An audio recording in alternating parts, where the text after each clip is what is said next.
যারা অলরেডি যুক্ত হয়ে গেছো তারা একটু কমেন্ট করে জানিয়ে দাও যে আমার ভয়েসটা ঠিকঠাক আছে কিনা, ভয়েস ঠিকঠাক শুনতে পাচ্ছ কিনা, ভয়েস ঠিকঠাক আছে না, ভয়েস ঠিকঠাক শুনতে পাচ্ছ কিনা। ওকে, ঠিক আছে। ওকে, তোমাদের কমেন্ট পেয়ে গেছি। যারা ফেসবুকে আসো, ঠিক আছে। ওকে,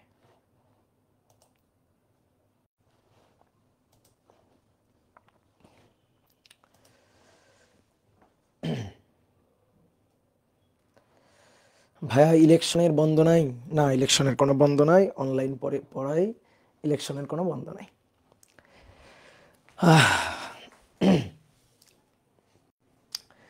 তো অনেকদিন পর তোমাদের সাথে আবার দেখা হয়ে গেল। সবাইকে শুভেচ্ছা জানাচ্ছি আজকের ক্লাসে। আজকে আমরা নিউটনিয়ান বলবিদ্যা অধ্যায়ের নবম লেকচারটা করব। এর আগে আমরা 8টা লেকচার অলরেডি করে ফেলছি। আজকে এই অধ্যায়ের নবম লেকচার। আজকে আমরা এই অধ্যায়ের খুব ইম্পর্টেন্ট একটা টপিক পুলি এবং কপি কল নিয়ে আলোচনা করব। এই অধ্যায়ের খুবই ইম্পর্টেন্ট একটা টপিক এবং অ্যাডমিশন টেস্টের জন্য বিশেষ করে খুবই খুবই গুরুত্বপূর্ণ। এই টপিক থেকে তোমরা একটু ইঞ্জিনিয়ারিং কোশ্চেন ব্যাংক যারা ঘাটাঘাটি করো তারা দেখতে পাবা যে ইঞ্জিনিয়ারিং কোশ্চেন ব্যাংকে বিগত বছরগুলোতে বুয়েট, কুয়েট, রুয়েট, চুয়েট বিভিন্ন জায়গায় পুলি কপি কল সংক্রান্ত ম্যাথ প্রবলেম কিন্তু আসছে। তো আজকে আমরা সেই টপিকটা পড়তে যাচ্ছি। তো চলো শুরু করি, ঠিক আছে? আমি তোমাদের টানা পরপর 3টা ক্লাস নিব। অপারকে অলরেডি বলে রাখছি, দেখি এখন অপার যদি রাজি হয় আর কি। তো আসো আমরা আজকে শুরু করব পুলি ও কপি কল। পুলি ও কপি কল, পুলি সিস্টেম।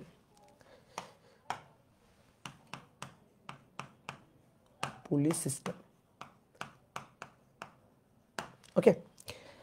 তো পুলি জিনিসটা কি তোমরা দেখে থাকবা, যারা মনে করো যে একটু গ্রামে ট্রামে গেছো তারা একটু দেখে থাকবা যে কুয়া থেকে পানি তোলার জন্য, ধরো এটা একটা কুয়া, এই কুয়া থেকে পানি তুলতে হবে। তো কুয়া থেকে পানি তোলার জন্য ধরো তুমি এখানে দাঁড়িয়ে কুয়া থেকে পানি তুলবা, এটা আঁকার দরকার নেই, এটা জাস্ট ধারণা দেওয়ার জন্য। তো দেখবা এই কুয়ার এই পাশে দুটো খুঁটি পোতা থাকে, এই যে দুটো খুঁটি, তারপরে উপরে আবার আর একটা খুঁটি এভাবে অনুভূমিকভাবে রাখা থাকে এই দুটো খুঁটির উপরে। তারপরে এই যে খুঁটিটা, এই খুঁটিটা থেকে একটা এরকম চাকার মতো কাঠামো ঝুলানো থাকে, চাকার মতো ছোট্ট, বেশি বড় না, খুবই ছোট্ট একটা কাঠামো, এরকম চাকার মতো খুবই ছোট্ট একটা কাঠামো এখান থেকে ঝুলানো থাকে, ওকে। এইবার একটা দড়ি দিয়ে, একটা দড়ির এক প্রান্ত এভাবে ফেলা থাকে কূপের মধ্যে বা কুয়ার মধ্যে, আর এক প্রান্ত তোমার হাতে ধরা থাকবে। এই যে প্রান্ত এখানে ফেলা আছে, এই যে কুয়ার মধ্যে যে প্রান্ত ফেলা, এই প্রান্তের সাথে একটা বালতি বাঁধা থাকবে, এই যে বালতি বাঁধা থাকবে।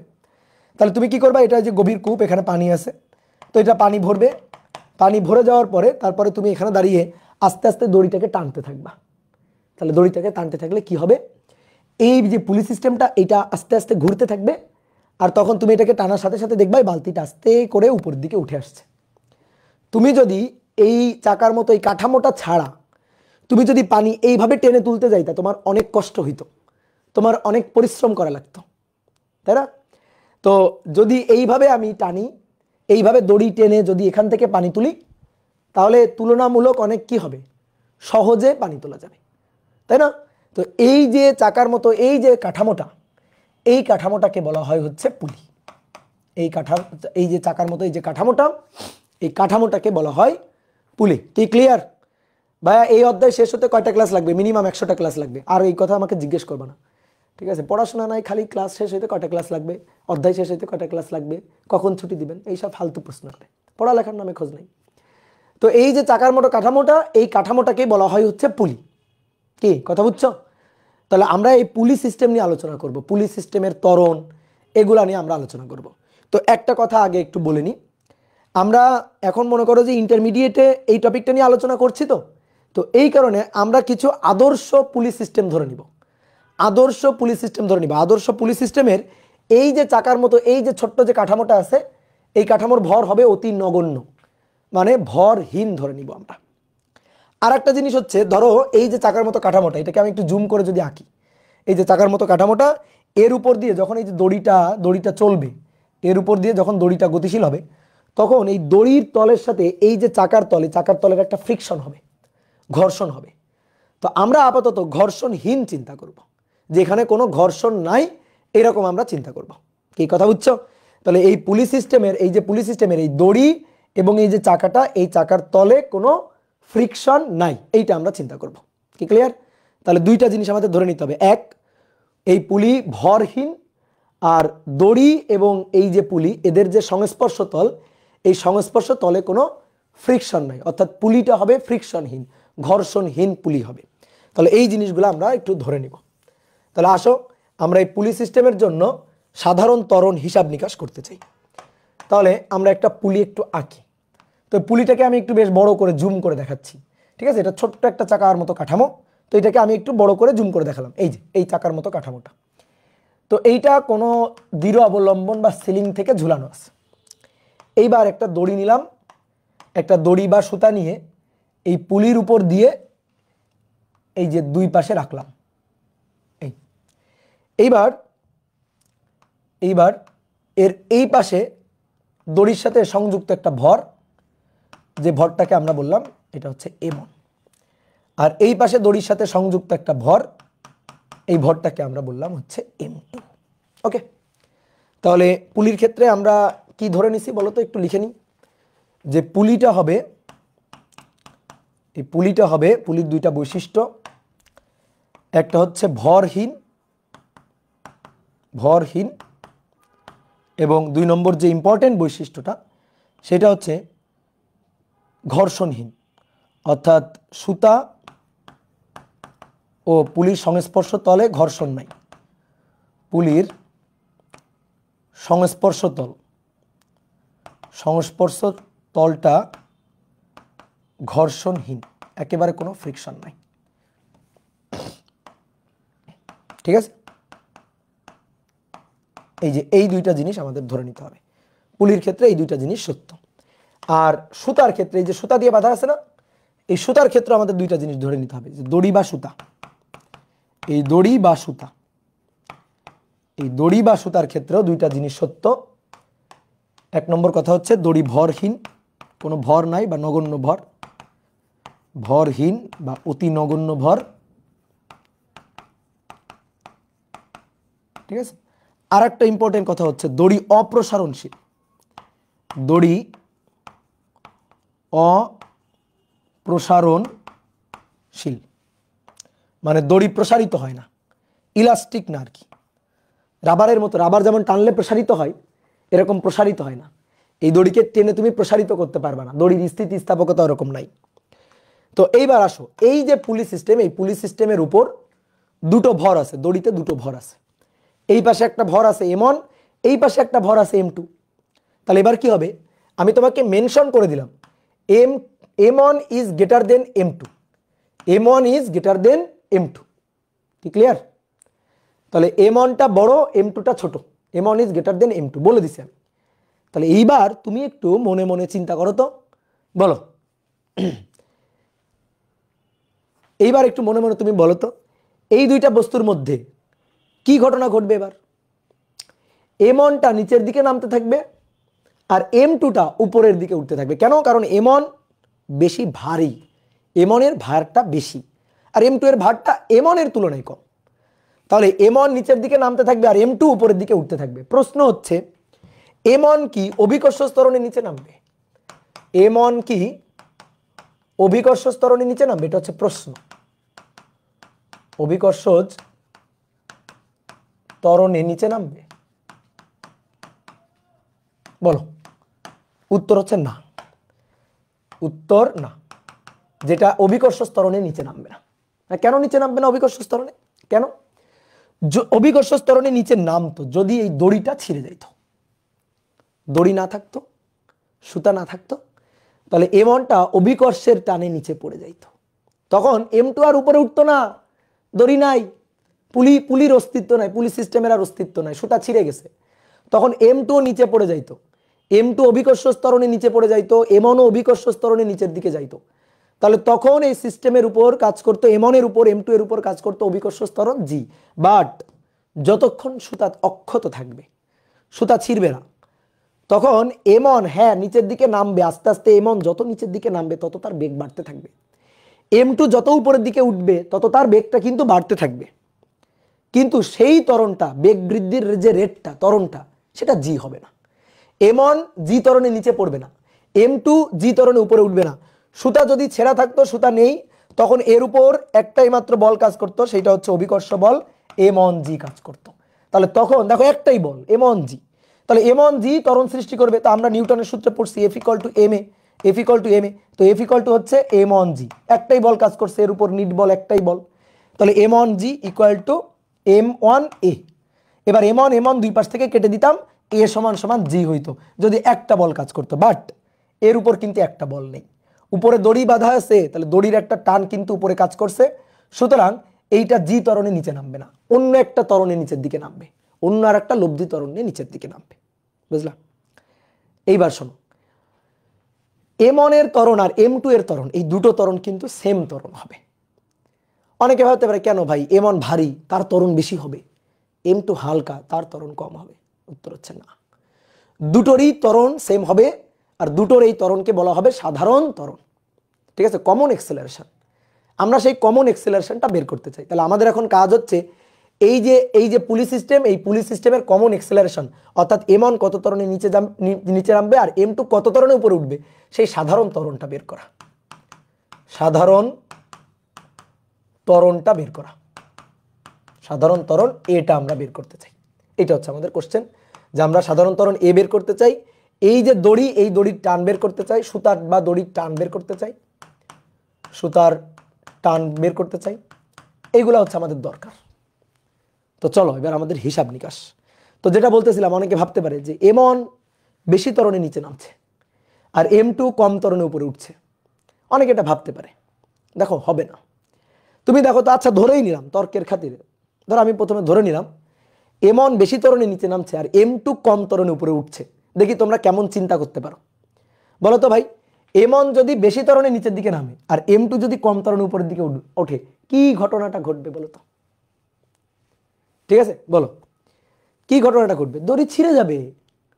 M1 দ্রুত নিচের দিকে নামতেছে আর M2 আস্তে আস্তে উপরে উঠতেছে, তাহলে দড়িতে এইটুকু, তাহলে যদি এরকম হয় তাহলে তো এটা তাড়াতাড়ি নিচের দিকে চলে যাবে, এটা আস্তে আস্তে উপরে উঠতেছে, তার মানে এদের মধ্যকার দূরত্ব তো বাড়বে, তাহলে দড়ির দৈর্ঘ্য তো বাড়তে হবে। তো দড়ি তো অপ্রসারণশীল, এই কারণেই বলে রাখছিলাম দড়ি অপ্রসারণশীল, তাহলে দড়ি অপ্রসারণশীল হলে তো দড়ি ছিঁড়ে যাবে, তা তো হবে না, তাহলে দড়ি অক্ষত থাকবে, দড়ি ছিঁড়বে না, তাহলে দুইটার আলাদা ত্বরণ হইতে পারে না।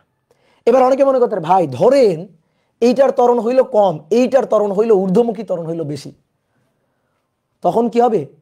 তখন মনে হবে যেন ভূত আসছে, ঠিক আছে, তখন তোমার মনে হবে ভূতে ধরছে। কেমনে? চিন্তা করো, এইটা আস্তে আস্তে নিচে যাচ্ছে, এটা দ্রুত উপরে উঠে যাচ্ছে, এটা দ্রুত উপরে উঠে যাচ্ছে, এর বেগ দ্রুত বৃদ্ধি পাচ্ছে আর এর আস্তে আস্তে, এর তুলনায় আস্তে আস্তে বৃদ্ধি পাচ্ছে।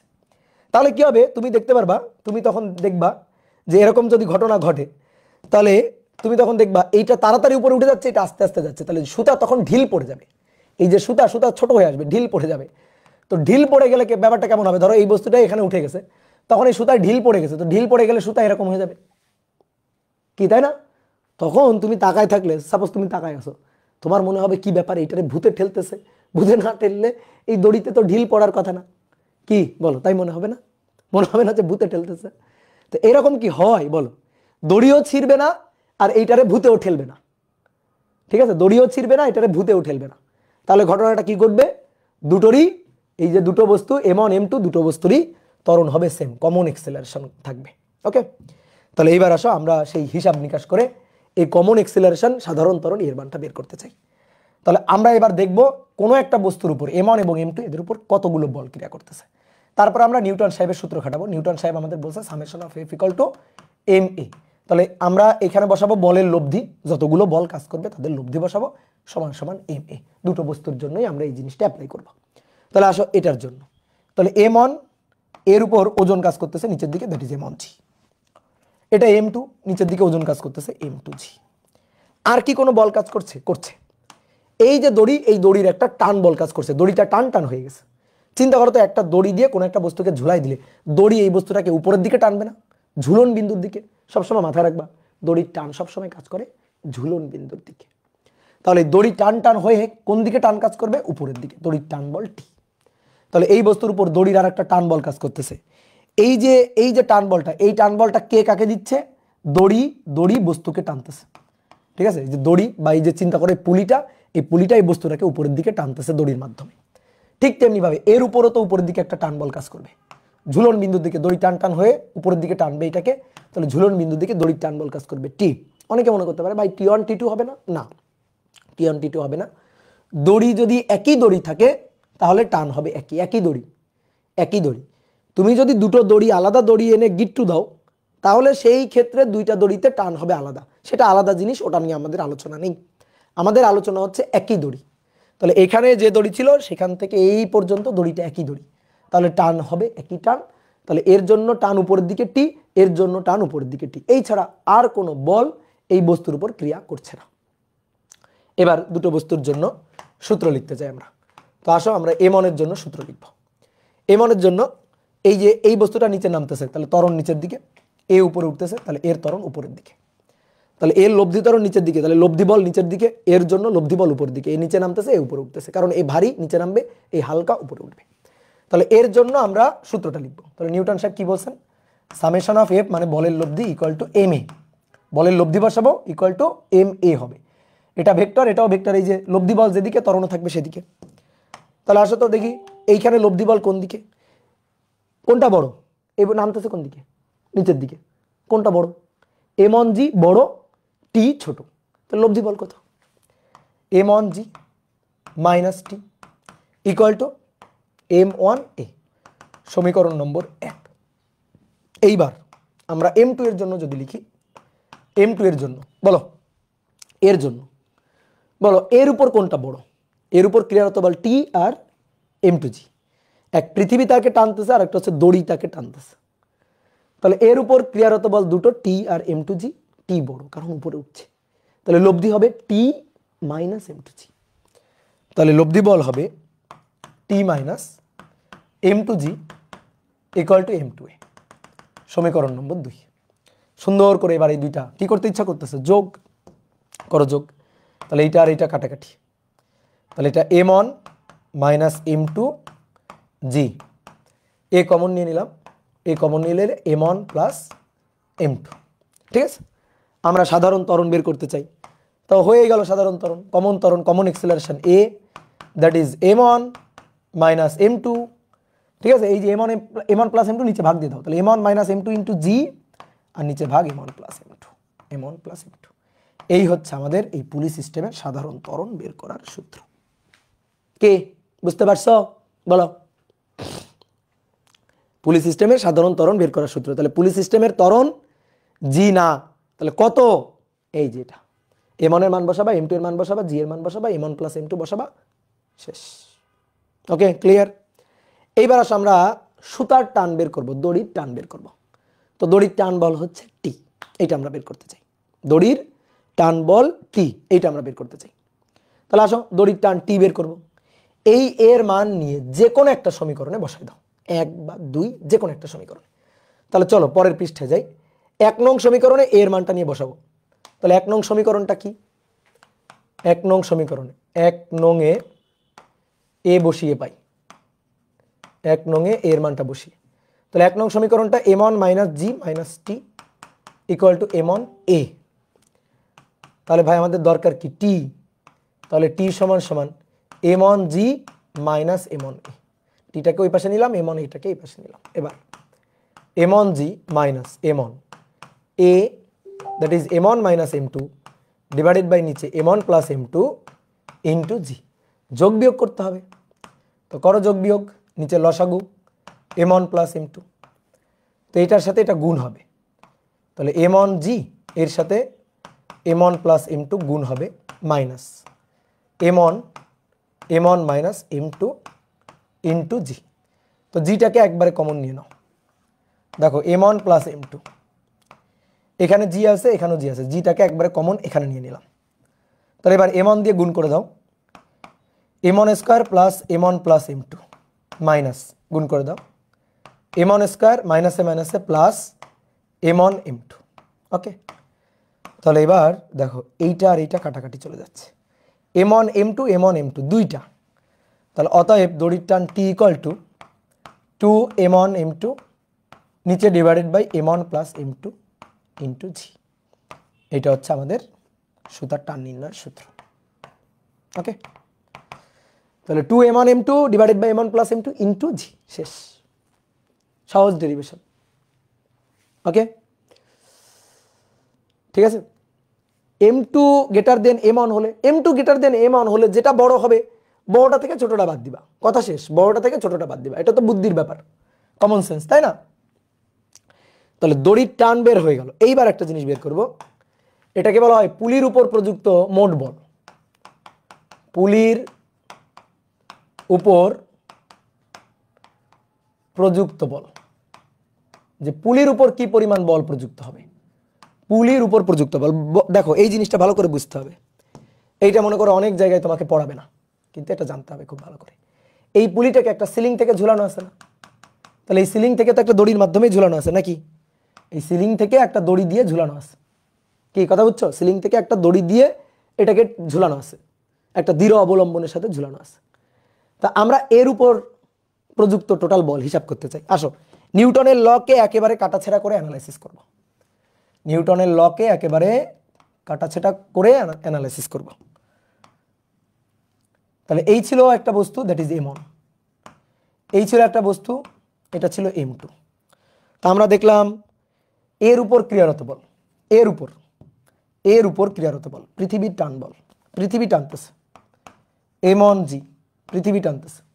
এর উপর ক্রিয়ারত পৃথিবীর টান বল m2g, এই যে এটা হচ্ছে পৃথিবীর টান বল, বুঝলা? পৃথিবীর টান বল। এইবার আসো, দড়ি দিয়ে বাঁধা আছে, তাহলে দড়ি এই বস্তুটাকে টানতেছে উপরের দিকে, দড়ি এই বস্তুটাকে উপরের দিকে টানতেছে, তাহলে দড়ির টান বল, দড়ি উপরের দিকে টানতেছে টি, দড়ি উপরের দিকে টানতেছে টি। টান সবসময় জোড়ায় জোড়ায় কাজ করে, টান সর্বদা জোড়ায় জোড়ায় কাজ করে। তাহলে চিন্তা করো একটু কমন সেন্স খাটাও, বুদ্ধি খাটাও। তুমি যদি চিন্তা করো, দেখো এই যে এটা হচ্ছে পুলি, ধরো উপরে বাধা নাই ধরো, তাহলে এই যে দড়ি, চিন্তা করো এই যে দড়ি, এই দড়ির এই পাশে একটা ভার ঝোলানো, এই পাশে একটা ভার ঝোলানো। তাহলে এই পুলিকে এই যে বস্তুটা, এই বস্তুটাকে পুলি যেমন বস্তুটাকে টানতেছে উপরের দিকে টি বলে, ঠিক তেমনি এই বস্তুটাও কিন্তু পুলিটাকে নিচের দিকে টানতেছে টি বলে। টান সবসময় জোড়ায় জোড়ায় কাজ করবে, কি তাই না? টান সবসময় জোড়ায় জোড়ায় কাজ করবে, কি তাই তো? ধরো কোনো একটা দড়ি টড়ি থাকলে হইতো, ধরো একটা দৃঢ় অবলম্বন, ধরো এই কলমটার কথা চিন্তা করো, এই কলমটা, এই যে আমি তারটা এর উপর দিয়ে দিলাম, ঠিক আছে?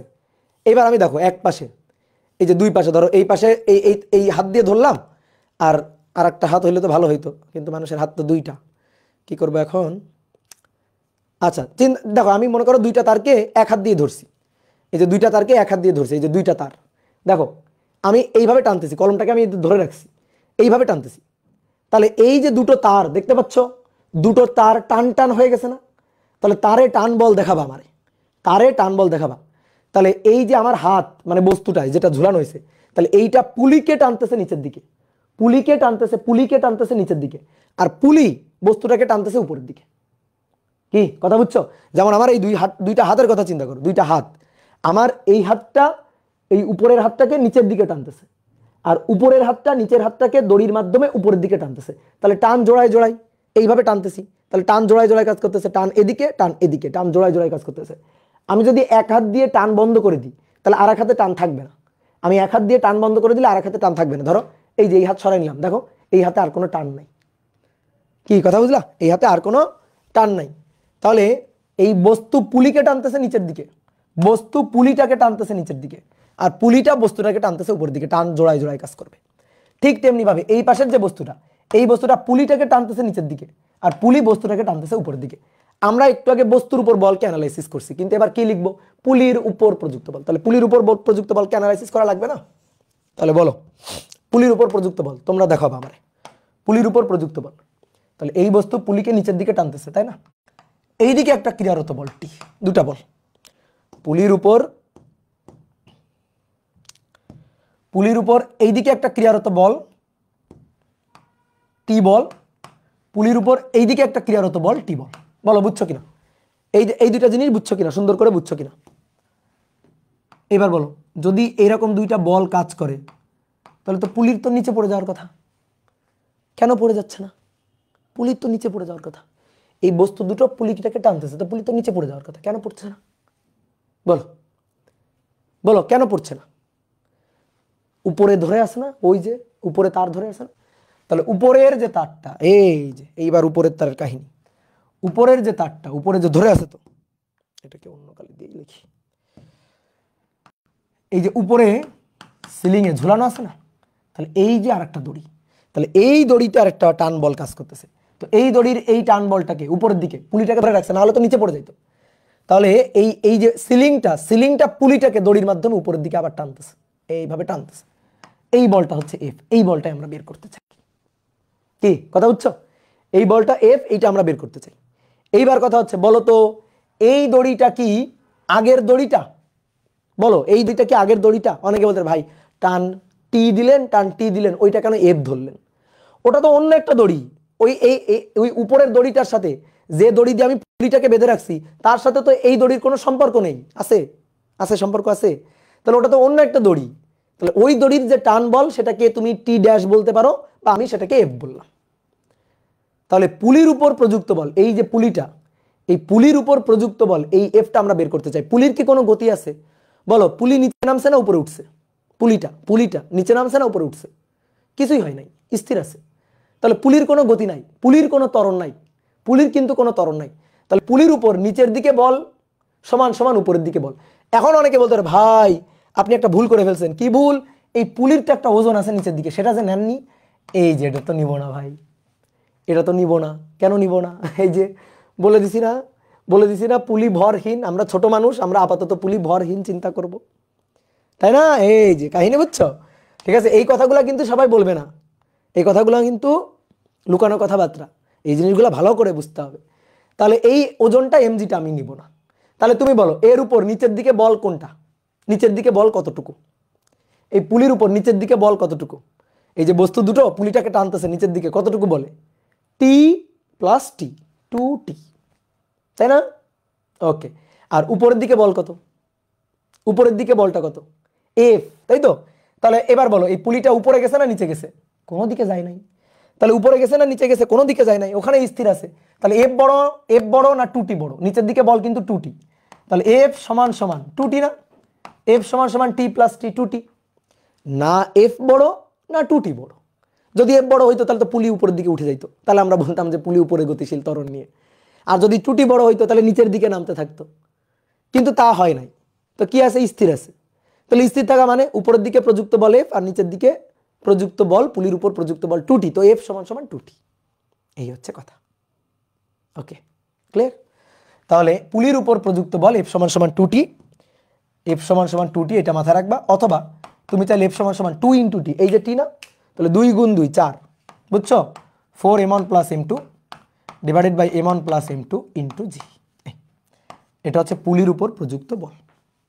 ঠিক আছে, পুলির উপর প্রযুক্ত বল, এই হচ্ছে কাহিনী। বলো বুঝছো কিনা? ঠিক আছে, না বুঝলে কিন্তু মায়ের হবে, বুঝতে হবে। কেন বুঝবা না তুমি? কপিকল আর পুলি কি সেম? হ্যাঁ, ওই পুলিটাকে বলা হচ্ছে কপিকল, পুলি বা কপিকল আর কি। ঠিক আছে, পুলি বা কপিকল। কপিকল মানে হচ্ছে এই যে এই পুলি সিস্টেম, তার এখানে একটা আংটা দিয়ে এই বস্তুটাকে ঝুলানো আছে না, এই যে আংটা, এইগুলো হচ্ছে কপিকল। আংটা দিয়ে ঝুলানো আছে, আমরা তো জাস্ট বেঁধে রাখছি। অনেক সময় দেখবা গাড়ি খাদে পড়ে গেলে, অনেক সময় ধরো একটা গাড়ি খাদে পড়ে গেছে, তো এটা হচ্ছে একটা গাড়িটাকে খাদে পড়ে গেছে, টেনে তুলতে হবে। তো টেনে তোলার জন্য কি করা হয়? ওই যে ক্রেন নিয়ে আসা হয়। তো ক্রেনে দেখবা এই যে ক্রেনের এরকম এই যে কপিকল আছে, এই এরকম আংটার মতো। তারপরে কি হয়? দড়ি বাঁধে, এটাতে দড়ি বেঁধে এই কপিকলে ঝুলাই দিয়ে গাড়িটাকে টেনে তোলা হয়। বুঝলা? লাস্টেরটা বুঝিনি, লাস্টেরটা বুঝনি কেন? লাস্টেরটা কেন বুঝবা না? লাস্টেরটা তো খুব সহজ। এই পুলির উপর নিচের দিকে বল টি প্লাস টি, 2t, আর উপরের দিকে বল হচ্ছে এফ। পুলি স্থির আছে কিনা? স্থির আছে, তাহলে এফ সমান সমান 2t, শেষ, এইটুকুই। আর পুলির কোনো ওজন নেই বলে নিচে কোনো এমজি বল নেই, পুলি তো ওজনহীন। তাহলে 2t সমান সমান এফ, এই হচ্ছে কাহিনী। কি বুঝছো বলো? ওকে, আচ্ছা এবার আসো নেক্সট। মোটামুটি আমাদের পুলিশ সিস্টেমের হিসাব নিকাশ হয়ে গেছে। এবার আসো এই পুলিশ সিস্টেমের যে হিসাব নিকাশ করলাম তার শর্টকাট, এই যে ত্বরণ বের করার শর্টকাট তোমারে বলি, শোনো। একটা পুলি সিস্টেম, কোনো সিলিং থেকে ঝুলানো আছে, দড়ি দিয়ে দুই পাশে ভার ঝুলানো আছে। এই যে দড়ি দিয়ে দুই পাশে ভার ঝুলানো আছে, এই পাশে প্রযুক্ত ভার হচ্ছে m1 আর এই পাশে প্রযুক্ত ভার হচ্ছে m2। ঠিক আছে, তা আমরা এই সিস্টেমের ত্বরণ বের করতে চাই। ধরো m1 বড় m2 ছোট, ধরে নিলাম m2 বড় হইতে পারে m1 ছোট হইতে পারে, কোনো ব্যাপার না। তা আমরা শর্টকাটে ত্বরণ বের করব। দেখো যে কোনো সিস্টেমের জন্য তোমাকে আমি ব্লক টানা ঠেলা এই ক্ষেত্রে, তারপরে আরও দু একটা ক্ষেত্রে আমি তোমাকে সবসময় দেখাইছি যে কোনো একটা সিস্টেমের উপর প্রযুক্ত টোটাল বলকে, প্রযুক্ত বাহ্যিক বলকে আমি যদি টোটাল ভর দিয়ে ভাগ দিই তাহলে ওই সিস্টেমের ত্বরণ পাওয়া যায়। সেখানে যদি অনেকগুলো ভর থাকে তাহলে পুরো ভর সিস্টেমের ত্বরণ আমরা ওইভাবে পাই। তাহলে পুরো ভর সিস্টেমের ত্বরণ এটার শর্টকাট সূত্র হচ্ছে F external divided by summation of M. তারপর আমি বহুতবার এই সূত্র লিখে দিছি, এটাই হচ্ছে মূল শর্টকাট সূত্র, এটাই হচ্ছে ত্বরণ বের করার মূল শর্টকাট সূত্র। এখানেও তাই, এখানেও এর কোনো ব্যতিক্রম নেই, এই জায়গাটাতেও এর কোনো ব্যতিক্রম নেই, এখানেও তাই আছে। এই পুলি সিস্টেমের উপর বাহ্যিক কোনো বল নিব না, আমি নিব এই বস্তুগুলোর উপর প্রযুক্ত, বাহ্যিক বলতেছি, ইন্টারনাল কোনো বল নিব না, আমি নিব এই বস্তু দুইটার উপর প্রযুক্ত বাহ্যিক বল, জাস্ট বাহ্যিক বলের উপর কনসার্ন থাকবো আমি। ঠিক আছে, জাস্ট বাহ্যিক বলের উপর কনসার্ন থাকবো। বাহ্যিক বল হচ্ছে ওজন। এই যে পৃথিবী এই বস্তুটাকে টানতেছে নিচের দিকে m1g, পৃথিবী এই বস্তুটাকে নিচের দিকে টানতেছে m2g, এই দুটাই হচ্ছে বাহ্যিক বল, এক্সটার্নাল ফোর্স। তাহলে এই সিস্টেমের উপর প্রযুক্ত নিট বল, দেখো দড়ির টান বল, এগুলা কিন্তু ইন্টারনাল ফোর্স। এই যে ওজন, এই ওজনের কারণেই কিন্তু দড়ির টান আছে। ওজন যদি না থাকতো তাহলে দড়ির টান থাকতো না, ওজন যদি না থাকতো তাহলে দড়ির টান থাকতো না। আমি তোমাকে বলছিলাম যে দড়ির টান বল, তারপরে দুইটা তলে প্রতিক্রিয়া বল, এগুলা সব ইন্টারনাল ফোর্স। তাহলে এখানে দড়ির টান ইন্টারনাল ফোর্স, আমরা কোনো ইন্টারনাল ফোর্স আঁকবো না, শুধু এক্সটার্নাল m1g m2g দুইটা এক্সটার্নাল ফোর্স আমরা আঁকলাম। কি ক্লিয়ার? দুইটা এক্সটার্নাল ফোর্স আমরা নিলাম। এইবার আমাদের কি করতে হবে, এখান থেকে ত্বরণ বের করতে হবে। তাহলে ত্বরণ হবে F external divided by summation of M. এইটা হচ্ছে বলের লব্ধি, এটা হচ্ছে প্রযুক্ত বলের লব্ধি। তাহলে বাহ্যিক বল তো দুটো, বাহ্যিক বল কয়টা? দুটো, এই একটা আর এই একটা। তাহলে দুটো বলের লব্ধি, দেখো তো দুটো বল কোন দিকে? নিচের দিকে না? m1g কোন দিকে? নিচের দিকে। m2g কোন দিকে? নিচের দিকে। তাহলে লব্ধি বল কত বলো, বলো লব্ধি বল কত? A equal to F external divided by summation of M. বলো লব্ধি বল, দুটোই নিচের দিকে, দুটোই নিচের দিকে। দেখি কে বলতে পারে লব্ধি বল কত?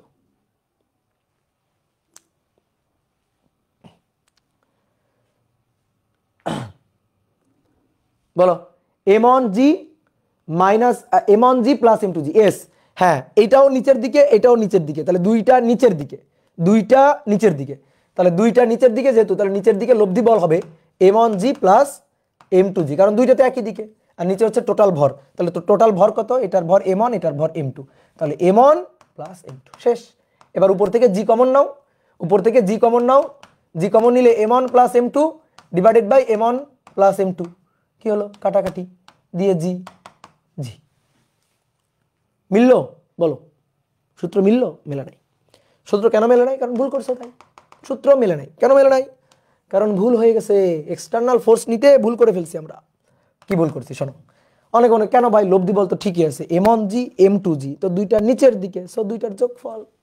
না না না, দুইটা বল পরস্পরের বিপরীত দিকে। এই দড়িটাকে, দড়িটার হয়ে চিন্তা করো, দড়িটার পার্সপেক্টিভে চিন্তা করো। এই দড়িটাকে m1g এদিকে টানতেছে, m2g এদিকে টানতেছে। এই দড়িটার হয়ে চিন্তা করো, m1g m2g দুই দিকে টানতেছে, দুই দিকে।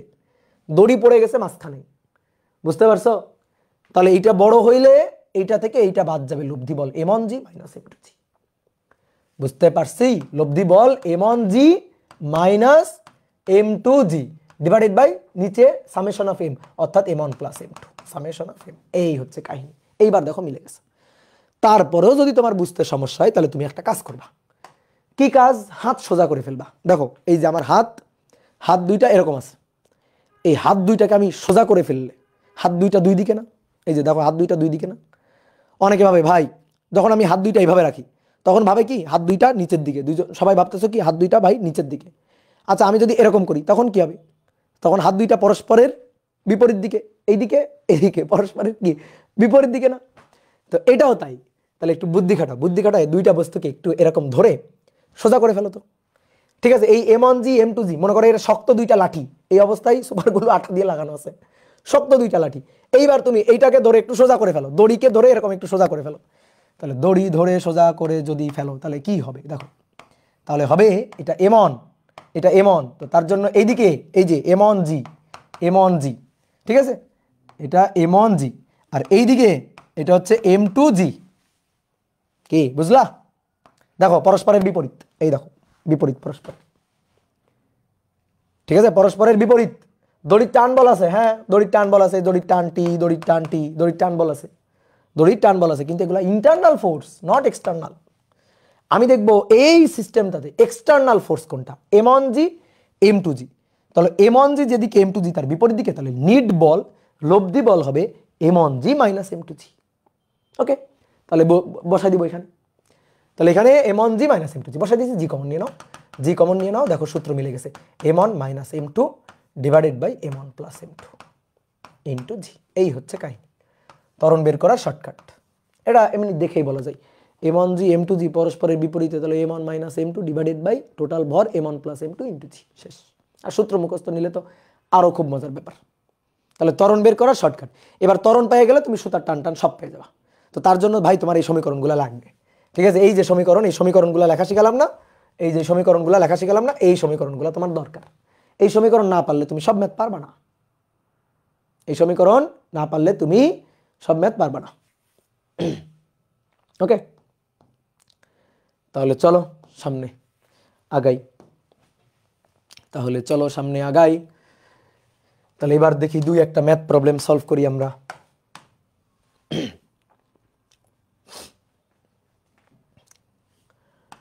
বলা হচ্ছে একটি পুলিতে সংযুক্ত ভর, ঘর্ষণহীন পুলি, একটি পুলিতে সংযুক্ত ভর 5 কেজি ও 10 কেজি। পুলি চলা শুরু করার, বুয়েটে আসা, বুয়েট 15-তে আসা, পুলি চলা শুরু করার 2 সেকেন্ড পর সুতা কেটে দিলাম। 2 সেকেন্ড পর সুতা কেটে দিলে হালকা ভরের বস্তুটি আর কতটুকু উপরে উঠবে? হালকা ভর বস্তুটি আর কতটুকু উপরে উঠবে, এটাই হচ্ছে আমাদের কথা। ঠিক আছে, ঠিক আছে, ইমরান আজাদ তোমার নামটা নিলাম, এবার একটু পড়াশোনায় মন দাও। এইটা হচ্ছে পুলিটা, ঠিক আছে, এই পুলির কিন্তু কোনো ভারটান নাই আমরা জানি, এবং কোনো ফ্রিকশন নাই। তো এই পুলিতে সংযুক্ত ভর, দড়ি দিয়ে দুই পাশে দুইটা ভার ঝুলানো আছে, এই যে দড়ি দিয়ে দুই পাশে দুইটা ভার ঝুলানো আছে। একটা ভার হচ্ছে 10 কেজি, তাহলে ধরলাম এটা m1, বেশি ভারীটাকে আমরা m1 ধরবো, তাহলে m1 হচ্ছে 10 কেজি, আর এইটা হচ্ছে m2, এই m2টা হচ্ছে 5 কেজি। ওকে, তো এই অবস্থায় দড়ির উপর, এই পুলিটার উপর দিয়ে দড়িটাকে রেখে দুইটা ভার ঝুলায় আমি হাতটা সরাই নিছি, ছেড়ে দিছি। ছেড়ে দিলে কি হয়েছে? চলা শুরু করছে। কি হবে? এই বস্তুটা নিচের দিকে নামবে, এইটা উপরের দিকে উঠতে থাকবে, এটা যত দ্রুত নিচের দিকে নামতে থাকবে, এটা তত দ্রুত উপরের দিকে উঠতে থাকবে। অর্থাৎ এর ত্বরণ যদি এ হয়, এর ত্বরণও হবে এ, সাধারণ ত্বরণ, ঠিক আছে, সাধারণ ত্বরণ হবে এ। তাহলে এটা নিচে নামবে, সো এটা উপরে উঠবে ত্বরণ নিয়ে। তো সেই সাধারণ ত্বরণটা আগে বের করে ফেলো দেখি। যে ভাই ম্যাথে তো সাধারণ ত্বরণ বের করতে বলে নাই, ঠিক আছে, আমরা ধাপে ধাপে একটু করি না, দেখি সাধারণ ত্বরণটা বের করি। যে যখন চলা শুরু করবে, কত ত্বরণে চলা শুরু করবে? কি জি ত্বরণের নিচে নামবে? উত্তর হচ্ছে না, জি ত্বরণের নিচে নামবে না। তাহলে এ হবে m1 minus m2 divided by m1 plus m2 into G. তাহলে m1 হচ্ছে 10 বিয়োগ m2 হচ্ছে 5, 10 যোগ 5, জি হচ্ছে 9.8। কিদার है मेरा ক্যালকুলেটর? তাহলে 10 বিয়োগ 5 ভাগ 10 যোগ 5 15 গুণ 9.8,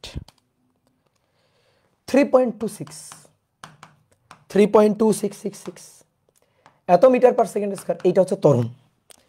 তাহলে এই ত্বরণে শোনো, এই ত্বরণে ভাইয়া ক্লাসে প্রবলেম হচ্ছে? কিসের প্রবলেম বলো বলো? আমি তো এখানে সবকিছু দেখতে পাচ্ছি, এখানে তো সবকিছুই ঠিকঠাক আছে, এখানে তো সবকিছুই ঠিকঠাক আছে, কি প্রবলেম হচ্ছে বলো?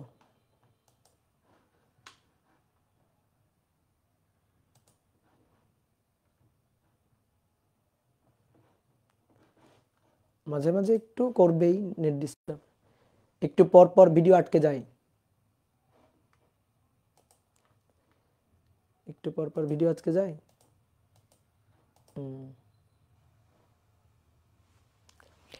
আচ্ছা একটু করে নাও, এই তো আর বেশিক্ষণ নেই, আর বেশিক্ষণ পড়াবো না। তাহলে এর মান হচ্ছে 3.266 মিটার পার সেকেন্ড স্কয়ার। এটা হচ্ছে ত্বরণ এ। তাহলে এই ত্বরণে এটা নিচে নামবে, এই ত্বরণে এটা উপরে উঠবে। এইবার শোনো, 2 সেকেন্ড পর চলা শুরু করছে, তার 2 সেকেন্ড পর ধরো এখান থেকে চলা শুরু করছে, তো এটা হচ্ছে t=0। এখান থেকে তো ধরো চলা শুরু করছে, তাহলে এটা উপরে ওঠা শুরু করছে, এটা তখন এখান থেকে নিচে নামা শুরু করছে। তো চলা শুরুর 2 সেকেন্ড পর সুতাটা কেটে দেওয়া হয়েছে। এখানে এই ম্যাথটা ভালো করে বুঝতে হবে। চলা শুরু 2 সেকেন্ড পর, তাহলে 2 সেকেন্ড ধরে, শুরু থেকে 2 সেকেন্ড ধরে এই ত্বরণ নিয়ে কিন্তু চলছে। শুরু থেকে 2 সেকেন্ড ধরে এই ত্বরণ নিয়ে এটা উপরে উঠছে, এটা নিচে নামছে। তাহলে 2 সেকেন্ড ধরে কিন্তু এই ঘটনা ঘটছে। 2 সেকেন্ড পর সুতা কেটে দিলে হালকা ভর বস্তুটি, হালকা কোনটা? 5 কেজি আর 10 কেজির মধ্যে হালকা কোনটা? এই 5 কেজি হালকা। তাহলে সে আর কতটুকু উপরে উঠবে? তাহলে দেখো এইখান থেকে 2 সেকেন্ডে কি সে এখানে বসে আছে? না, 2 সেকেন্ডে তো কিছু দূর উঠে গেছে। তাহলে 2 সেকেন্ডে সে কোথায় গেছে সেইটা আগে একটু দেখি। 2 সেকেন্ডে সে এইখানে আসছে, ধরো ধরো এখানে আসছে, তাহলে 2 সেকেন্ডে এতটুকু উঠে গেছে। তো এইখানে যখন গেছে, এই ত্বরণ নিয়ে উপরে উঠে গেছে, এটা ত্বরণ নিয়ে নিম্নগামী আর এটা ত্বরণ নিয়ে ঊর্ধ্বগামী। তো ত্বরণ নিয়ে উপরে উঠে গেছে, তাহলে 2 সেকেন্ডে সে একটা বেগ অর্জন করছে না? 2 সেকেন্ডে তার অর্জিত বেগ হচ্ছে ভি। 2 সেকেন্ডে তার অর্জিত বেগ ভি। তাহলে ভি ইকুয়াল টু 2 সেকেন্ডে অর্জিত বেগ ভি, এটা ইকুয়াল টু ইউ প্লাস এটি। তো চলা শুরুর পরে, তো চলা শুরু মানে এখানে তার আদি বেগ কত ছিল? 0। চলা যখন শুরু করে তখন আদি বেগ 0। তাহলে 2 সেকেন্ড পরে তার অর্জিত বেগ, ইউ এর মান 0, এ এর মান 3.266, টি এর মান হচ্ছে 2। তাহলে এটা 5 পয়েন্ট কত যেন আসবে দেখি, অ্যান্সার গুণ হচ্ছে 2। তাহলে 6.534 এত মিটার পার সেকেন্ড এই বেগ সে অর্জন করছে। কি ক্লিয়ার? এইবার তুমি দিছো সুতা ছিঁড়ি, সুতা এবার কেটে দিছো, সুতা কেটে দিলে এই বস্তুটা ধপাস করে নিচে পড়ে যাবে। এও নিচে পড়বে, কিন্তু কথা হচ্ছে সাথে সাথে নিচে পড়বে না। কেন নিচে পড়বে না সাথে সাথে? কারণ এ তো ঊর্ধ্বমুখী ছিল। তো এই পয়েন্টে তার তো একটা ঊর্ধ্বমুখী বেগ আছে। ওই ঊর্ধ্বমুখী বেগটা আস্তে আস্তে আস্তে আস্তে 0 হবে, তারপরে নিচে পড়বে। দড়ি ছিঁড়ে দিলে, সুতা ছিঁড়ে দিলে ঘটনা কি ঘটছে? সুতা ছিঁড়ে দিলে, দড়ি ছিঁড়ে দিলে আর পুলি নাই, পুলি আর নাই, পুলির ত্বরণ আর নাই। সুতা তো ছিঁড়ে দেওয়া হয়েছে, পুলির ত্বরণ আর আছে? তাহলে তখন বলো তো পুরো ক্ষেত্রটা কার আন্ডারে চলে গেছে, কার প্রভাবে চলে গেছে? পুরো ক্ষেত্রটা চলে গেছে হচ্ছে অভিকর্ষের প্রভাবে, পুরো ক্ষেত্রটা জি এর আন্ডারে চলে গেছে। তাহলে তখন এই বস্তুটার ঊর্ধ্বমুখী বেগ তো ভি, সেটা তো আমরা বের করছি। তাহলে এই ঊর্ধ্বমুখী বেগটা দেখো, অনেকে মনে করতে ভাই এটা নিয়ে আজীবন উপরে উঠবে, তাই হবে? তুমি একটা বস্তুকে উপরে ছুড়ে দাও তো সে আজীবন উপরে চলে যাবে না। তাহলে সে একটু পরে গিয়ে উপরে গিয়ে আবার নিচে পড়বে। তাহলে তার এই যে বেগটা, এটা 6.5, ধরো একটু পরে আস্তে আস্তে 6 হবে, 5 হবে, 4 হবে, 3 হবে, 2 হবে, 1 হবে, 0 হবে। 0 হওয়ার পরে তারপরে সে নিচে পড়বে, কারণ পুলি তো আর নাই, পুলি তো আর তারা নিয়ে যাবে না।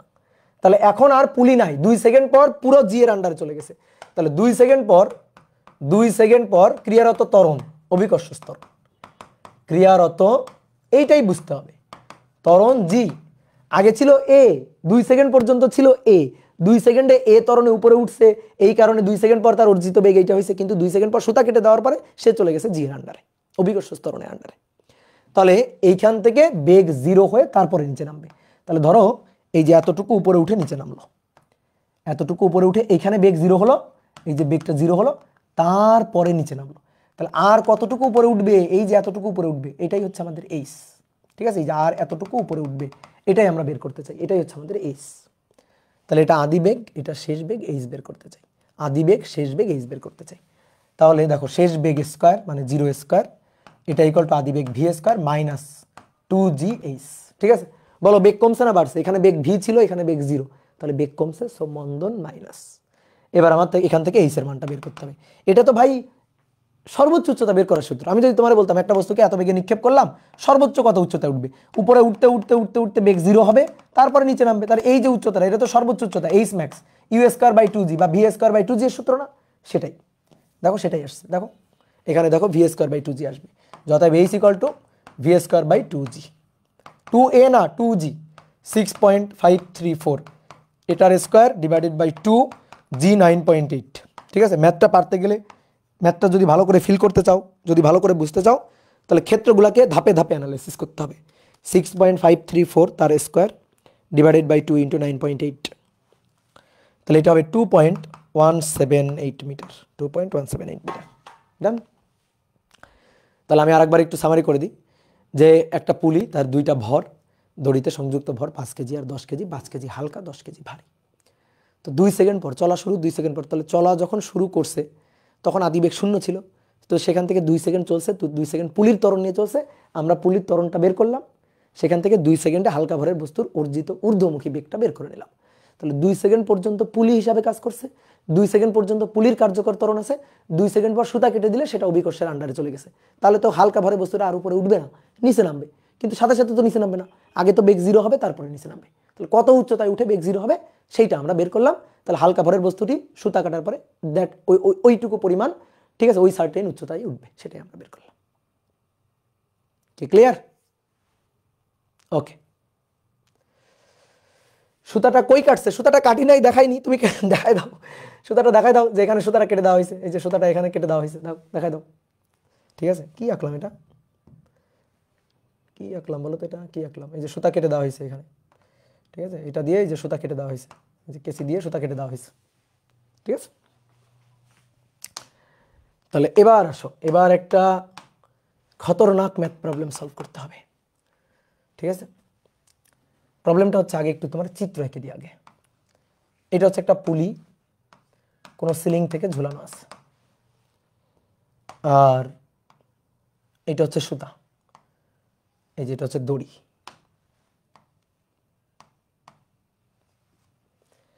ঠিক আছে, এইবার এই দড়ির সাথে এখানে সংযুক্ত একটা ভার, বিশাল ভারী একটা বস্তু। এই ভারী যে বস্তুটা, এই বস্তুটা এটা হচ্ছে 60 কেজি, এটা 60 কেজি ভারী বস্তু যুক্ত। আর এই দড়িটা বেশ মোটামুটি অনেক লম্বা একটা দড়ি, ঠিক আছে, মোটামুটি অনেক লম্বা একটা দড়ি। তো এইবার চিন্তা করো, তোমার একটু বাংলা সিনেমার গল্প শোনাই। তো মনে করো এই যে এটা হচ্ছে ভূমি, এটা হচ্ছে ভূমি। তো তুমি দেখবা ওই বাংলা সিনেমার লাস্টের দিকে, সব বাংলা সিনেমায় বলতে গেলে আগের দিকের বাংলা সিনেমা যেগুলো, সব লাস্টের দিকে, লাস্টের সিন হচ্ছে নায়ক নায়িকার ফ্যামিলির সবগুলারে তুলে নিয়ে, ভিলেন নিয়ে এইভাবে বান্দরের মতো ঝুলায় রাখছে বেঁধে। তারপরে মনে করো নায়ক গিয়ে একটা কাচের দরজা থাকবে, ওইটা দিয়ে বাইক চালায় গিয়ে ভেঙে চুরে গিয়ে সামনে যাবে, গিয়ে একটু ঢিসুম ঢাসুম করবে, হ্যাঁ, তারপরে সবাইকে উদ্ধার টুদ্ধার করে নিয়ে আসবে, তাই না? এরকম হয় না? তো মনে করো সব এরকমভাবে বাঁদর, এইভাবে বাঁদরের মতো ঝুলাই রাখার তো দরকার নেই, একটু ক্রিয়েটিভ কিছু একটা করবে। তো মনে করো ভিলেন কি করছে, ভিলেন কি করছে, নায়িকারে ধরে এইখানে বেঁধে রাখছে, এই হচ্ছে নায়িকা, এই নায়িকারে ধরে এখানে বেঁধে রাখছে, আর এই নায়িকার মাথার উপরে একটা ভার ঝুলাই দিছে, এই ভারটা হচ্ছে 60 কেজি। ঠিক আছে, 60 কেজি ভার ঝুলানো আছে। ভার ঝুলানোর পরে এই মনে করো একটা দড়ি, এই দড়ি এইখানে কোথাও একটা বাধা আছে। ঠিক আছে, এইবার মনে করো নায়ক আসছে, ঢিসুম ঢাসুম দিচ্ছে সবাইকে। এবার তখন ভিলেন কি করছে, এই দড়িটা দিছে কেটে, এই দড়ি এখানে বাধা ছিল, দড়ি কেটে দিছে। যখনই দড়ি কেটে দিছে তখন মনে করো নায়ক অনন্ত জলিল সাহেব, হ্যাঁ, জায়েদ খানের নিয়ে আর বলবো না, জায়েদ খানের নিয়ে বললে মানুষজন থ্রেট দেয়, তো এখন অনন্ত জলিলের নিয়ে বলবো। তো অনন্ত জলিল দৌড়ে এসে এই যে দড়ি, এই দড়ি ধরে ঝুলে পড়ছে, এই যে দড়ি, এই দড়ি ধরে ঝুলে পড়ছে অনন্ত জলিল। তাহলে আমাদের স্যার অনন্ত জলিল এই দড়ি ধরে ঝুলে পড়ছে। এবার কি হবে, তার তো টার্গেট নায়িকারে বাঁচানো, তার টার্গেট কি, নায়িকারে বাঁচানো। তার মানে এই 60 কেজির নিচে পড়তে দিবে না, 60 কেজির নিচে পড়তে দিবে না। তো এই কারণে এ যদি দড়ি ধরে, অনন্ত জলিলের ভর হচ্ছে 40 কেজি, অনন্ত জলিলের ভর 40 কেজি ধরে নাও, ধরো যে 40 কেজির অনন্ত জলিল, সে যদি দড়ি ধরে শুধু ঝুলে থাকে, তাহলে কিন্তু মনে করো নায়িকা শেষ, তাহলে কিন্তু নায়িকা শেষ। কেন শেষ? কারণ চিন্তা করো, এটা হচ্ছে 40 কেজি, এটা হচ্ছে 60 কেজি, তাই না? 40 কেজি, এটা 60 কেজি, তাহলে কোনটা ভারী? এটা ভারী আর এটা হালকা, তাহলে কোন দিকে নামবে? নিচের দিকে নামতে থাকবে। তাহলে অনন্ত জলিল উপরে উঠবে আর 60 কেজি নিচের দিকে নামবে। এক সময় কি হবে? এই 60 কেজি এসে নায়িকার মাথায় পড়বে, একটু পরে আবার মনে করো অনন্ত জলিল উল্টে এসে নায়িকার মাথায় পড়বে, দুইজনে একসাথে এসে পড়বে, মানে 60 কেজি ভারও পড়বে আবার অনন্ত জলিল উল্টে এসেও পড়বে, তাতে বিপদ না? তো নায়িকারে তো বাঁচাইতে হবে, নায়িকারে বাঁচাইতে হবে। তাহলে প্রশ্ন হচ্ছে, নায়িকারে বাঁচানোর জন্য কি করতে হবে? 60 কেজিকে নিচে পড়তে দেওয়া যাবে না। তাহলে কি ভাই 60 কেজি এইদিকে পড়বে? এদিকে পড়লেও তো আবার মনে করো যে অনন্ত জলিলের মাথায় এসে পড়বে। তাহলে কি করতে হবে? 60 কেজিকে স্থির ধরে রাখতে হবে, না উপরে উঠতে দেওয়া যাবে না নিচে পড়তে দেওয়া যাবে। যদি নিচে পড়তে দেওয়া যায় তাহলে নায়িকা শেষ, আর উপরে যদি উঠে যায় তাহলে মনে করো একটু পরে এরকম ঘুরে এসে অনন্ত জলিলের মাথায় পড়বে, অনন্ত জলিলও শেষ। তাহলে কি করতে হবে? অনন্ত জলিলের দায়িত্ব হচ্ছে এই 60 কেজি ভরকে স্থির রাখা। তাহলে প্রশ্ন হচ্ছে, এই পুলিশ সিস্টেম এটা, এইবার এই 60 কেজিকে স্থির রাখতে, 60 কেজি ভরকে স্থির রাখতে আমাদের জলিল স্যারকে জলিল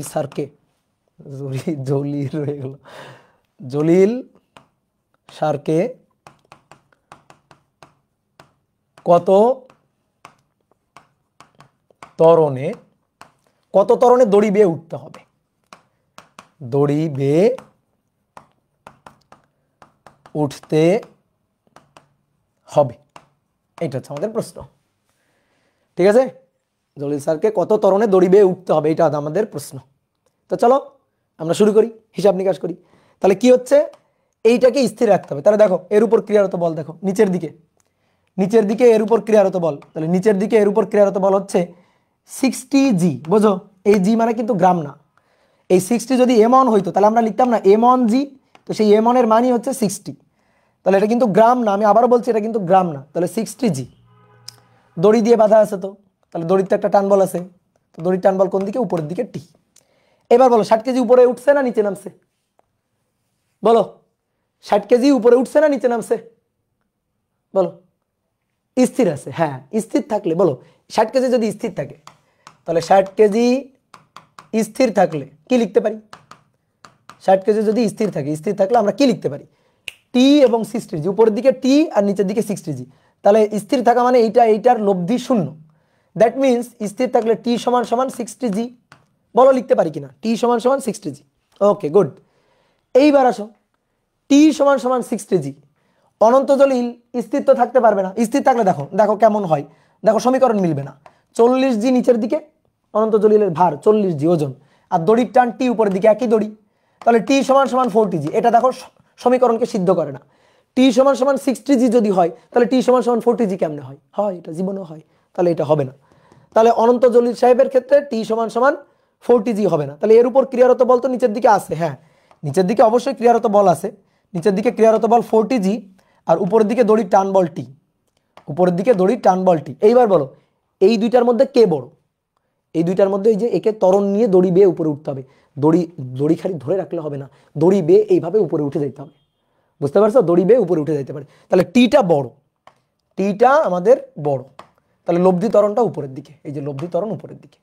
তাহলে আমরা 40 কেজি এর ক্ষেত্রে আমরা যদি সূত্র লিখি, তাহলে সূত্র হচ্ছে টি বড় মাইনাস নিচের দিকে 40 জি ছোট ইকুয়াল টু এম এ, অর্থাৎ 40 গুণ এ। কি বুঝছো? খুবই সহজ ম্যাথ। এইবার উপরের লাইন থেকে দেখো টি সমান 60 জি, তাহলে সুন্দর করে টি 60 জি নিয়ে বসাও। তাহলে 60 জি 40 জি ইকুয়াল টু 40 এ। তাহলে 60 জি থেকে 40 জি বাদ দিলে 20 জি ইকুয়াল টু 40 এ। তাহলে অতএব এ ইকুয়াল টু 20/40, 0 0 কাটাকাটি 2/4, তাহলে 1/2 জি। জি এর মান 9.8, তার অর্ধেক 4.9 মিটার পার সেকেন্ড স্কয়ার। এই ধরনের জলিল স্যার যদি দড়ি বেয়ে উঠতে পারে তাহলে মনে করো নায়িকা ম্যাডাম বেঁচে থাকবে, আর যদি এই ধরনের উঠতে না পারে তাহলে মনে করো গায়া। ঠিক আছে, তাহলে নায়িকাও গায়া, হ্যাঁ জলিল স্যারও গায়া। ঠিক আছে, এমডি সাকিবুল ইসলাম বলছে আবার তুমি কালকে এই মুভি করবা, বুঝলা? ঠিক আছে, তাহলে আর আবার করা লাগবে না। ওকে ডান, শেষ। কত সুন্দর একটা ম্যাথ করলাম। এবার আসো আর একটা সুন্দর ম্যাথ করি। হালকা ভরের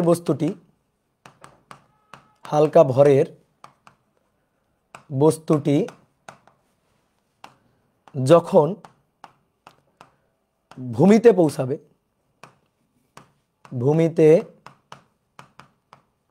পৌঁছাবে, সরি হালকা বলতেছি, ভারী ভারী ভারী, sorry sorry sorry sorry sorry sorry ভারী ভরের বস্তুটি যখন ভূমিতে পৌঁছাবে তখন হালকা ভরটির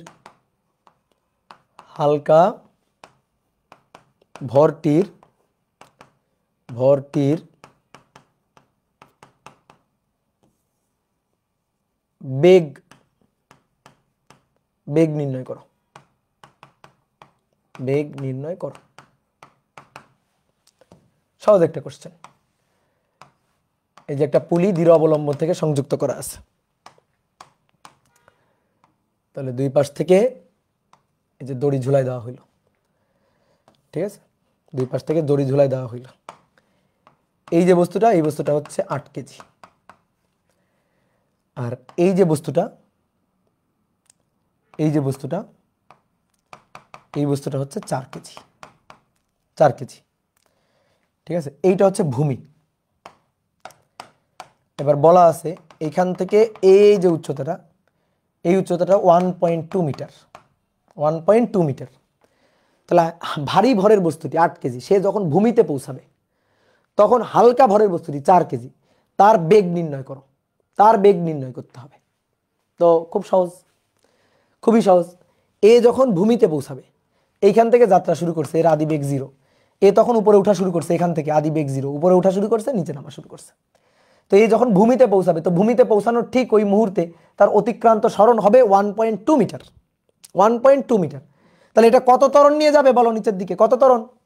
পুলি আছে, দড়ি আছে, তাহলে কত ত্বরণ নিয়ে চলবে? এ ত্বরণ নিয়ে চলবে। তাহলে তোমার প্রথম কাজ হবে এ আগে বের করা। তাহলে m1 - m2 divided by m1 plus m2 into G.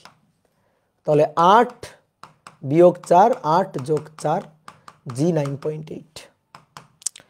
তাহলে উপরে 4 আর নিচে 8, 9, 10, 11, 12 গুণ 9.8, তাহলে 3.266 মিটার পার সেকেন্ড স্কয়ার। এই ত্বরণ নিয়ে এটা নিচে নামছে, এটা উপরে উঠছে। তাহলে দেখি তো এ এইখানে পৌঁছাইতে কত সময় লাগে। এ যদি এখানে পৌঁছায়, ধরলাম টি সময় পৌঁছাইলো, কত দূরত্ব অতিক্রম করে? 1.2 মিটার অতিক্রম করে পৌঁছাইলো। তাহলে এ 1.2 মিটার অতিক্রম করে এখানে পৌঁছাইতে কত সময় লাগবে, সেই সময়টা আমরা বের করি। তাহলে 8 কেজির ভূমিতে পৌঁছাইতে ধরলাম সময় টি। তাহলে ভূমিতে পৌঁছাইলে সে কত দূরত্ব অতিক্রম করবে? 1.2 মিটার দূরত্ব অতিক্রম করবে স্থির অবস্থা থেকে। তাহলে এস ইকুয়াল টু বা এইচ ইকুয়াল টু ইউটি, কার জন্য? 8 কেজির জন্য, 8 কেজি এর জন্য। তাহলে H equal to U T plus half A T square. তো এইখানে বসবে হাফ এ টি স্কোয়ার। তো ইউ হচ্ছে 0। অনেকে বলছে ভাই নিচের দিকে নামছে, তাহলে প্লাস কেন? এটা কি জি এর জন্য? এটা তো এ এর জন্য। তো নিচের দিকে নামলে তো ত্বরণ হয়েছে, এটা তো নিচের দিকে নিম্নগামী ত্বরণ। তাহলে তুমি যদি এখানে মাইনাস বসাইতে চাও, তাহলে তোমার এই এইচ এর আগেও মাইনাস বসাইতে হবে, কারণ এইচ তো নিচের দিকে। তাহলে এর আগেও মাইনাস, ত্বরণ নিচের দিকে, সো এর আগেও মাইনাস। তো তুমি যদি মাইনাস বসাইতে চাও বসাবো, আমার কোনো আপত্তি নেই। আমি মাইনাস বসাইতে চাচ্ছি না আপাতত।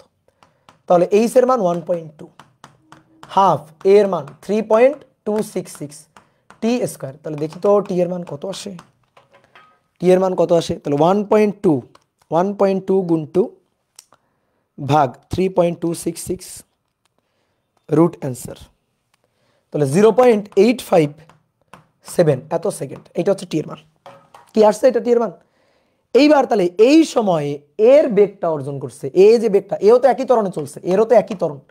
তাহলে এই সময় এ কত বেগ অর্জন করছে সেই বেগটা বের করতে হবে, যে এর অর্জিত বেগ ভি কত। তাহলে এবার 4 কেজির অর্জিত বেগ ভি। তাহলে 4 কেজি এর অর্জিত বেগ V equal to U plus at. তাহলে ইউ তো 0, এর মান 3.266 ইন্টু 0.857। তাহলে 3.266 এর সাথে 0.857, তাহলে 2.799 এত মিটার পার সেকেন্ড। এই হচ্ছে কাহিনী, কি বুঝলা? এটাই হচ্ছে কাহিনী। এইবার শোনো, এই ম্যাথটা আরো সহজে করা যায়, আরো সহজে করা যায়। তুমি একটু বুদ্ধি খাটাও তো। এটার ত্বরণ, এই ত্বরণ নিচের দিকে, এটার ত্বরণ ওই একই ত্বরণ উপরের দিকে। এবার শোনো, দেখো ভাই, এ যদি 1.2 মিটার নিচের দিকে নামে, তাহলে এ কতটুকু উপরে উঠছে বলো? কতটুকু উপরে উঠছে বলো? বলো কতটুকু উপরে উঠছে? তাহলে অবশ্যই এ 1.2 মিটার নিচে নামলে এ 1.2 মিটার উপরে উঠছে। তাহলে তো হয়েই গেল। 1.2 মিটার উপরে উঠতে, 1.2 মিটার উপরে উঠলে বেগ কত হবে? 1.2 মিটার উপরে উঠতে অর্জিত বেগ কত হবে? তাহলে V square equal to U square plus 2ah। ঠিক আছে, দেখো এগুলা কিন্তু ত্বরণ, এই কারণে আমরা সব প্লাস বসাচ্ছি। এর উপরের দিকে বেগ বাড়ছে সুতরাং ত্বরণ, এর নিচের দিকে বেগ বাড়ছে সুতরাং ত্বরণ। তাহলে আমরা এই ভিটা বের করতে চাই, এখানে ইউ এর মান 0, তাহলে 2 এর মান 3.2666, এইচ এর মান 1.2, তাহলে ভি ইকুয়াল টু এই যে এটার রুট। তাহলে দেখি তো কত আসে, একবারেই হয়ে যায়। তাহলে 2 ইন্টু 3.2666 ইন্টু 1.2, যা আসবে তার রুট অ্যান্সার। তাহলে 2.79999 এত মিটার পার সেকেন্ড। বুঝলা? দেখো হয়ে গেছে, কি তাই না?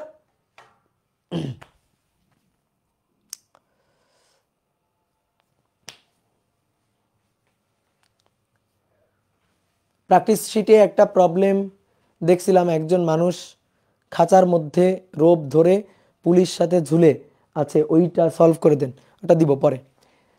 দেখো দেখো হয়েছে। তাহলে এ যদি 1.2 মিটার নিচে নামে, তাহলে এ কতটুকু উপরে উঠবে? 1.2 মিটার উপরে উঠবে। তো 1.2 মিটার উপরে উঠলে তার অর্জিত বেগ কত হবে? তো তার অর্জিত বেগটাই আমরা বের করলাম, শেষ।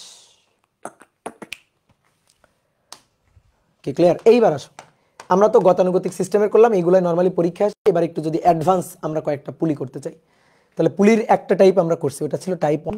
এবার আসো আমরা আরো কয়েকটা টাইপের একটু পুলি দেখি, টাইপ 2। দেখো কত ভিন্ন ভিন্ন সিস্টেমের পুলি হইতে পারে, এবং এগুলো খুবই মজার জিনিস। ধরো একটা অনুভূমিক মসৃণ তল, একটা মসৃণ টেবিলের তল, এই মসৃণ টেবিলের তলের উপর এইখানে একটা পুলি রাখা আছে, এইখানে একটা পুলি রাখা আছে। তো এবার পুলির এই পাশে দড়ি দিয়ে, পুলির এই পাশে দড়ি দিয়ে এইখানে একটা ভার আছে। ঠিক আছে, পুলি তলটা এই যে তলটা, টেবিলের তলটা কিন্তু মসৃণ তল, কোনো ফ্রিকশন নেই। তারপরে দড়ি দিয়ে, এই যে একটাই দড়ি, এই যে দড়ি, একটাই দড়ি, এই একটাই দড়ি দিয়ে নিচে একটা ভার ঝুলানো আছে। নিচে যে ভারটা ঝুলানো আছে, এই ভারটা হচ্ছে M1, আর এখানে যে ভারটা, এই ভারটা হচ্ছে M2। ওকে, তো এই পুলি সিস্টেমে সাধারণ ত্বরণ বের করতে হবে, দড়ির টান বের করতে হবে। ঠিক আছে, তল ঘর্ষণহীন, তলে ঘর্ষণ নেই। এই পুলি সিস্টেমে সাধারণ ত্বরণ বের করব, দড়ির টান বের করবো। আসো, তাহলে খুবই সহজ জিনিস, যে নিয়ম তোমরা শেখাইছি। তাহলে এটা M1G, এর উপর দড়ির টান উপরের দিকে, তাহলে দড়ির যে টান বল, এই টান বলটা T। ওকে, এইবার আসো এর উপর চিন্তা করো, এর ওজন কোন দিকে? এর ওজন নিচের দিকে, M2G। ওকে, এর ওজন নিচের দিকে, M2G। দড়ি আছে না? দড়ি আছে তো। তাহলে বলো, এই বস্তু যখন নিচের দিকে নামতে থাকবে তখন এইটারে দড়ি এদিকে টানবে না? তাহলে এর উপর দড়ির টান বল এদিকে, দড়ির টান বল T। কেন T? কারণ এই দড়ি একই দড়ি, সুতরাং টান সেম। যতক্ষণ দড়ি একই ততক্ষণ টান সেম থাকবে।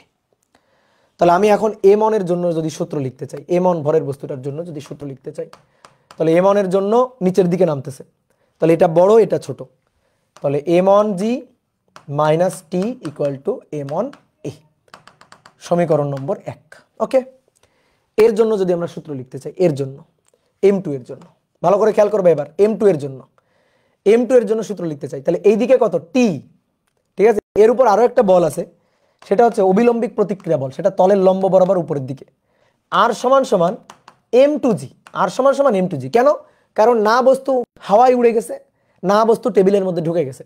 তাহলে উপরের বলটা M2G, আর উপরের বলটা আর নিচের বলটা M2G, এই দুইটা পরস্পর সমান, তাই R2 ইকুয়াল টু M2G। ওকে, তাই R2 ইকুয়াল টু M2G, তাহলে উপরের, তাই R ইকুয়াল টু M2G, তাহলে R সমান সমান M2G। এইবার আসো দেখো, এই বস্তুর উপর এইদিকে টান বল T, এইদিকে কি কেউ আছে? নেই, এইদিকে কেউ নেই। তাহলে এইদিকে টান T, ওদিকে কেউ নেই, ওদিকে যে আছে সে 0। তাহলে এর জন্য যদি আমরা সূত্র লিখি, কি লিখবো? টি ওইদিকে কেউ নেই, গতি বরাবর ওইদিকে কেউ নেই, জিরো, তাহলে সমান সমান m2 a। এই হচ্ছে আমাদের সমীকরণ নম্বর 2। তাহলে এই দুইটা সমীকরণ কি করতে ইচ্ছা করে? যোগ করতে ইচ্ছা করে। তাহলে টি আর টি কেটে দাও, টি আর টি কেটে দাও, এখানে পড়ে থাকবে m1g, আর এই পাশে থাকবে m1 প্লাস m2 কমন নিয়ে। তাহলে অতএব a equal to m1 divided by m1 plus m2 into G. ঠিক আছে, এই হচ্ছে আমাদের সূত্র। ঠিক আছে, তাহলে এই বস্তুর উপর নিচের দিকে বল m1g, উপরের দিকে টান টি, তাহলে m1g minus T equal to m1a। এর জন্য এদিকে টান টি, এদিকে কেউ নেই, তাহলে টি মাইনাস 0 ইকুয়াল টু m2a। কি ক্লিয়ার? নেট প্রবলেম একটু তো নেট প্রবলেম হলে আর কি করবো বলো? ঠিক আছে, এই 2-1 দিন একটু নেট প্রবলেম হবে, বুঝতেই পারতেছো। 2-1 দিন একটু নেট প্রবলেম হবে। টি এর মান তো একই থাকবে, হ্যাঁ টি এর মান তো একই, টি তো একই থাকবে, টি তো একই আছে।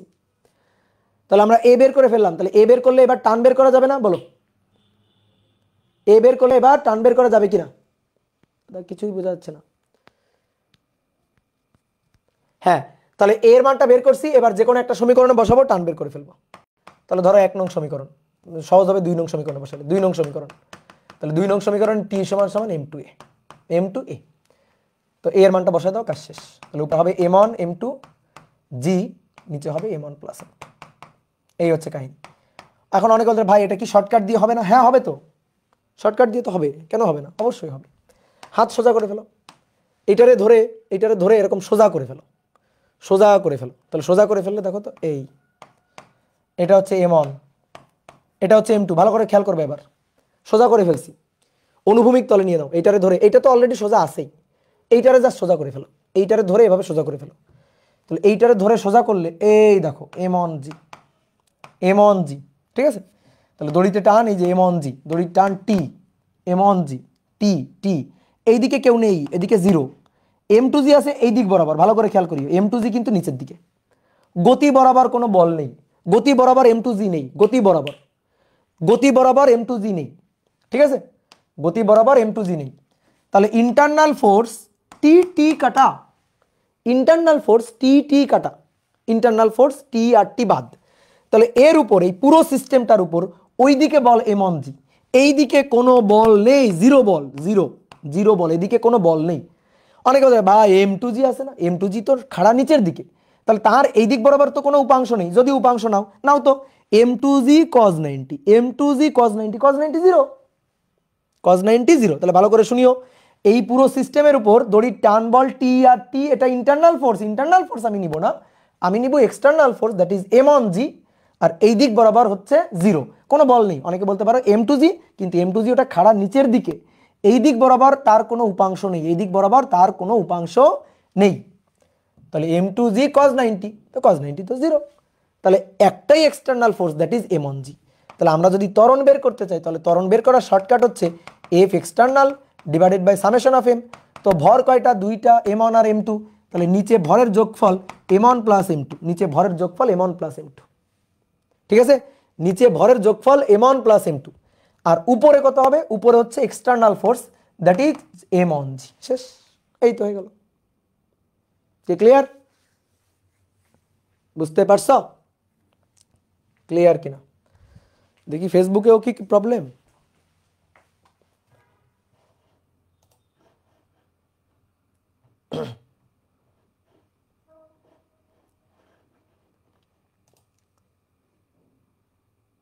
ফেসবুকেও সেম।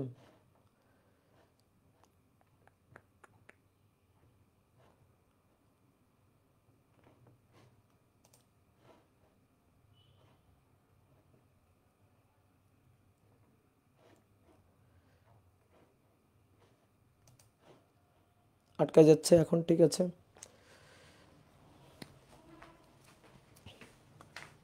ওকে, তাহলে আমরা এই যে একটা ম্যাথ করে ছেড়ে দিচ্ছি। দেখো একটা ম্যাথ করবা,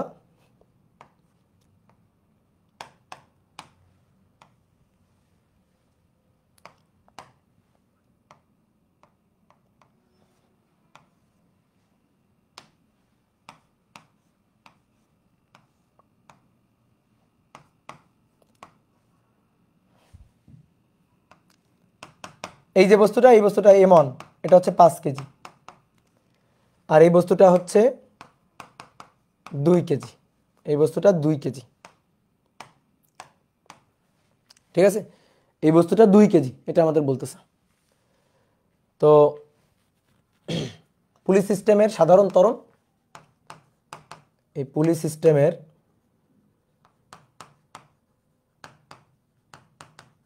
সাধারণ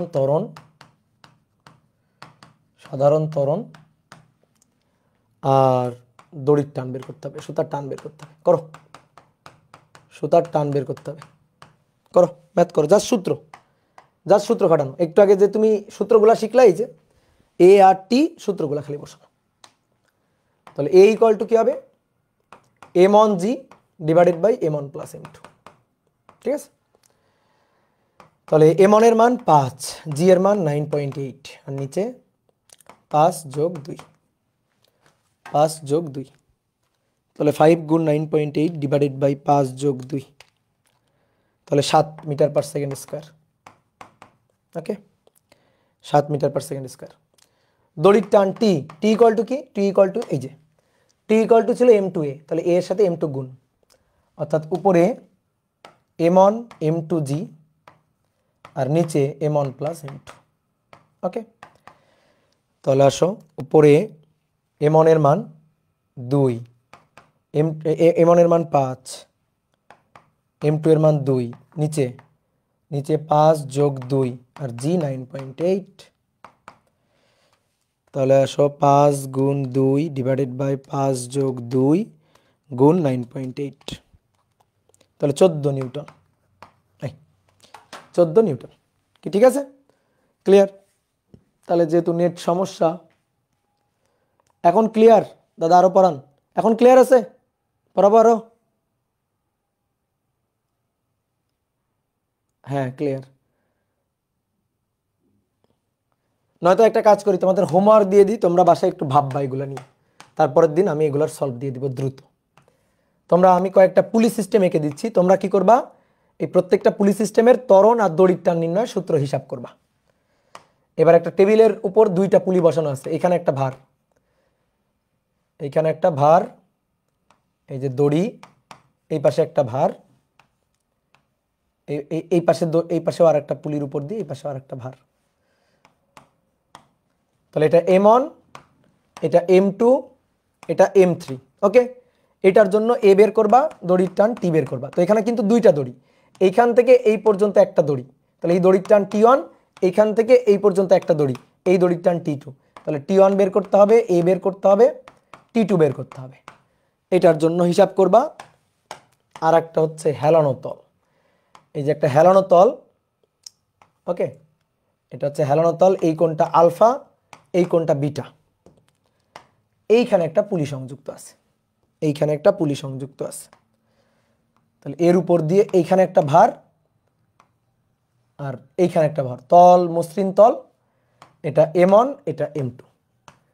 তাহলে দড়ি কিন্তু একটাই দড়ি, তাহলে এর জন্য ত্বরণ বের করবা আর দড়ির টান টি বের করবা। ওকে, এর জন্য ত্বরণ বের করবা, দড়ির টান টি বের করবা। তাহলে এইটা হচ্ছে তোমাদের হোমওয়ার্ক, তোমরা সূত্রগুলা নিজেরা ভাববা, এগুলো হচ্ছে হোমওয়ার্ক, ঠিক আছে? তোমরা করে নিজে ট্রাই করবা, করে তারপর ডিসকাশন গ্রুপে দিবা, ঠিক আছে? আগের ক্লাসটা হওয়ার আগেই দিবা। ওকে, ক্লিয়ার? বুঝতে পারছো?